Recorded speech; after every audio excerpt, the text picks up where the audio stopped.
Welcome back to Sales is Not a Numbers Game, Part 2. If you saw the first part, you know we talked a little bit about the DISC personality profiles and the percentages in each quadrant and why that matters. I'm Jennifer Maxwell, and I'm a connection strategist helping business owners, entrepreneurs, coaches, and really creative people build that rapport and deeply connect with their clients so that you can make more sales and more deliberate connections as you go throughout your conversations. Okay, so let's talk about the whole idea of sales not being a numbers game. In the last session, we talked a little bit about how it sort of feels a little bit like whack-a-mole, right? If you are going after numbers, I'm going to say something to you.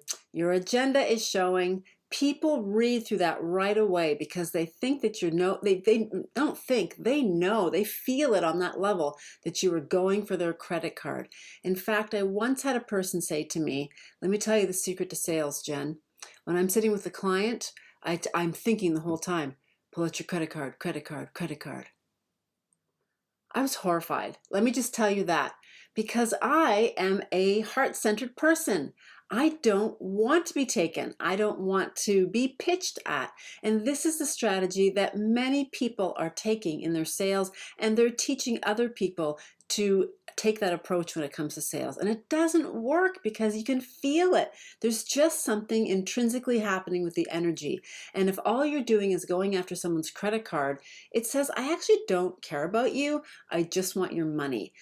So I want you to consider how you may land for people if that's what you're doing. And if that's what you're doing, listen, it's okay. We have some strategies here to change that.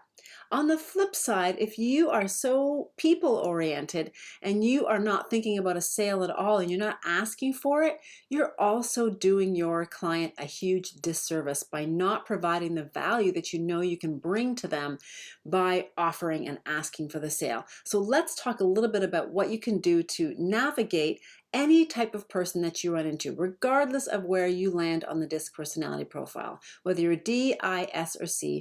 The more critical thing that I need you to pay attention to is whether someone is task-focused or people-focused. And here's why. On the ladder of rapport is like the top level that you want to get to. And it starts with your ability to connect. If you're not connecting with somebody, you're not going to build that rapport. But rapport is built differently. So you want to know if someone's a task person, like doing, and they want results and they want to get things done, or whether they are a people person and they're more heart-centered. They'd rather have the small talk first, and here's why. A task person wants to build trust first. They want the numbers. They want the bottom lines. They want to know what results they're going to get by working with you. Again, Kevin O'Leary is a great example of that. So he wants to know, what are the numbers? What's my bottom line? How am I going to make my money, right? Those are questions. And if he gets that answered, then you will notice that you may move up the scale to relationship. And relationship is the part where you may hear a little bit about their personal life, like what kind of dog do they have? Oh yeah, I'm a dog lover as well. But if you don't get that trust, you're not climbing the ladder to rapport. And you may never get to the relationship stage, especially on the first or second meeting, and that's okay. But you do need to meet people where they're at. And a task person wants the results and the trust first. Give them the numbers they're looking for. On the flip side, we have our people, and they are looking to build that rapport in the opposite way. They are looking for that small talk first. They need to feel comfortable. So if you go out on a first date, for example, with somebody who's a people person and you're rude to the waiter, you are never getting a second date. So you need to know and pay attention. What matters to them? What are the things that they're talking about? Do they talk about their drive here? Are they telling things in a story? Are they talking about, oh, I love this location because like it's so beautiful and I can look at the sunset. It's so great. It feeds my heart. These are people. They're interested in like human interest stories, right? That's what they watch in the news. They don't really want to look at the finances. So they need to build that relationship first, and then you will earn that trust. They will be thinking, or if not thinking, that unconscious feeling is, this person's really nice. I think I can trust them. So you'll move from relationship to trust all the way to rapport, and that is when you make the sale. So it doesn't matter who you are, whether you're a task person or a people person. What matters is paying attention to the clues and cues that you're getting from your audience, from your client, your potential client sitting in front of you. How are they interacting with you? And that's why it's really critical for you to not talk so much, not be trying to push the sale or to convince or do any of that. You simply want to ask some probing questions and then be quiet and listen to the answer, because people will reveal exactly who they are. And in doing so, you will actually learn what their motivation is. So that is really the most important thing. It's actually building rapport. Some people would say it's building relationship. But you can have relationship with a task person that operates very differently than a people person.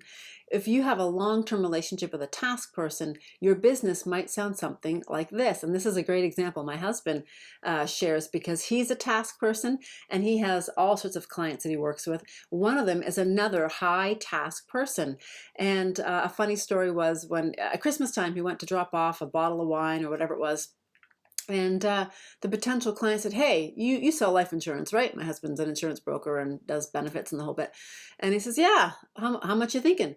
Well, how much is $1 million gonna cost?"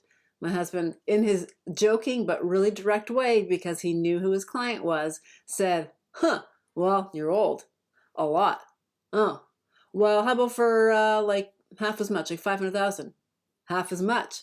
Huh, okay, come back in January and we'll seal the deal." And that's exactly how business goes, because my husband built that trust with that client first, and then they elevated that relationship all the way through up to rapport. They don't have to have a lot of small talk, but they certainly know what is important to each other and they can relate on a different way. So that is why it is critical to know. On the flip side, again, when you're dealing with people, they want the small talk, but they also want you to offer the sale.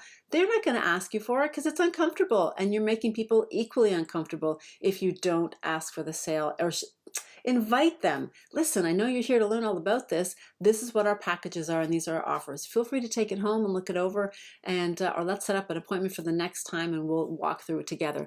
However that process works for you is going to be fine. But knowing which way to approach which client is the critical step in making sales, not a numbers game. Because imagine, you could have 100 people that you see, and if you are just tackling people in the wrong way and you're making it doesn't matter how many, I know I'm only going to get, 10%, then you're only going to see 10 people. Imagine if you had 100 people that you saw and you could close 90% of them. You could close 90 people if you just knew how to talk to them. And that is why sales is not a numbers game, because you have the power to affect the outcome simply by the way you relate and connect to the client you're sitting in front of. You want to work smarter, and that means saying the right phrases and approach to the client you're sitting in front of, so you can close 90 sales instead of 10, and you can have half as many meetings, right? We're looking to increase that influence, income, and impact. And if you're not approaching your client in the right way, you're going to have to do it more times, and your life and business is just exhaustive. Start getting smart about the way you connect with people, and you will have that greater impact and influence so that you can earn that income faster. I look forward to seeing you on the next one. Take care.